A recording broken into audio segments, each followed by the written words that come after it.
Hey, this is Denise Fuller-Warren with NASNPRO, and I'm kind of fangirling right now because I am with the amazing Lady Jane Peng. Hello, hello, hello, hello. But you like to be referred as The Lady Peng.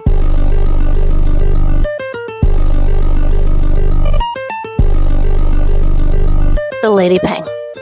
If you have not seen her TikToks, OMG. I'm so impressed. The other night I was in my jammies and I wanted to just kind of do one of those cross, you know how you split the screen and just be like, yeah, listen to her.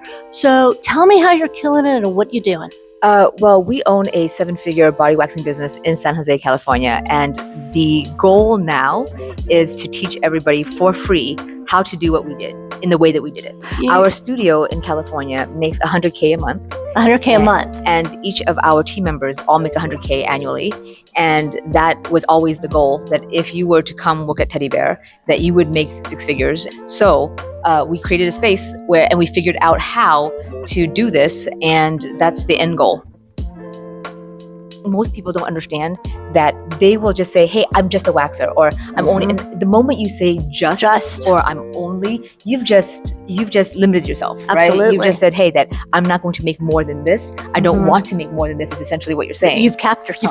You've capped yourself. So no, you're not just a waxer. You are a business owner, and it's time that you act like one. And it's time that you step into your marketing role. And is it going to be uncomfortable? Yeah, all great things are. Okay, so what year did you start? Oh, 1,000 years ago. I'm 50. Okay, so 1,000 years ago. Okay, I mean, this was before social media, before Google or Yelp reviews. I mean, we didn't have the tools that we have now, right? No, so it took me a lot longer to build than if somebody were to start building right now. And that's why I'm a big believer that, hey, if this is what you want to do, learn this now. Learn this so that the marketing stuff, it will just compound, as opposed to, God bless the people out there who go out there and they'll just hand out a random business card, or they'll hand out like a random rose. Like, no, get on social media, get on, not just TikTok and Instagram, but you also have a website. You need your SEO, right? Those kind of things. How long did it take you to build where you're at that 100,000 a year? So back then it was really just word of mouth. There's no Google or Yelp review, so it was just word of mouth. And I was working 5 different jobs. It took me probably about 3 years to get to 100K. But then after that, then it exploded. Then it got to a point where I was making 350 by myself without a team. It just started coming. And I know I say these numbers and people are like, what the hell? It's possible though. It's completely possible. And you just do wax? Just waxing. That's it. Now, do you only wax women? Do you only wax men and women? All body parts. All body parts. We kind of coined the 7-minute Brazilian waxing. That is how I started, actually. I started only doing men initially because back then waxing was a corner in a facialist's room, right? There was no waxing only studio. No. So I think I was the first in the Bay Area, California, and I had no competition. So because of that, all the Bay Area estheticians referred their business to me. Nice. And that's how it started. And it is tough, and I completely get it. One, I am a licensed esthetician for 31 years, so I have done manzillions. You've done it all. In out all that. But now I have a 22-year-old daughter. Right. And she's like, Mom, I'm not so certain I want to do male clients, right? Or at least manzillions. Sure. I went, if you get good, right, you'll make money. However, I respect that being young, sure, it's a little uncomfortable. Understood. So, work, but you can build into it. So in the 20 years that we've been waxing, I've had 2 incidents, right? 2 incidents. And each of those incidents, it's never a pleasant thing. But it's one of those things where if you're going to take male clients in that capacity, you have to, I hate saying this, you have to prepare. And you have to, and like at my studio, for example, we role play that if you have to, that if this happens, how are you going to react? Because a lot of people, you can talk a really big game about how, oh yeah, if someone did this, I would say that, but really sometimes you freeze. You do. Jane 9.0 is different from Jane 1.0, right? How I handled back then, like I was like, what? But now Jane 9.0 has no problems having you feel uncomfortable. Absolutely. You're going to feel uncomfortable. And that comes with experience. And that experience we can pull forward and help the next generation by saying, okay, be aware this might happen. Let's not ignore the possibility. Right. Be aware this might happen and let's prepare for it. This is what you're going to say. But on the flip side, let's not provide a service because we are afraid or out of fear. I have to agree with that. But everybody has a starting point. And Absolutely. you know, and it's just, all I say is, hey, keep your options open and just learn it. Right. Just learn it, because what if one of your female clients says, hey, can you do my husband?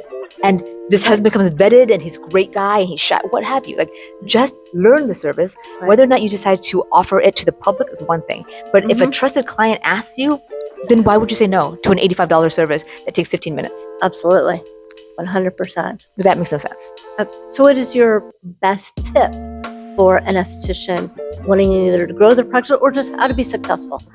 It starts with embracing the fact that marketing is king. That you can be the best waxer in the whole wide world, speedy, you make the best connections in the whole, just all of that. But the first thing is marketing, and marketing comes in a lot of forms. First and foremost is SEO. SEO, because you want to get the high intent clients. Clients are ready to book right now. All they want is to find you. That's it. Yeah. They will book as long as you're the first person to come out. And that's where I think we've kind of done a disservice as an industry talking about social media. Just agreed. No, get on social media, get out, and they're going to book. No, they're not going to book you through you shaking, wiggling, right. all of that, Right. which is fine. Social media highlights you, Right. your service, your expertise, but it's your job still to provide a pathway into them booking. Social media is one of those things where I wouldn't say it's high intent, meaning that a lot of people, they're just scrolling. Everybody's just scrolling, right? And they see a cute video. Okay, they might follow you, but there's no intention there to book with you, right? Because marketing is now like 10, 12, 16 touch points where you have to be in front of someone 16 times. Yes. Whereas if someone's Googling Brazilian wax, San Francisco, and you're the name that pops up, they are actively looking for you.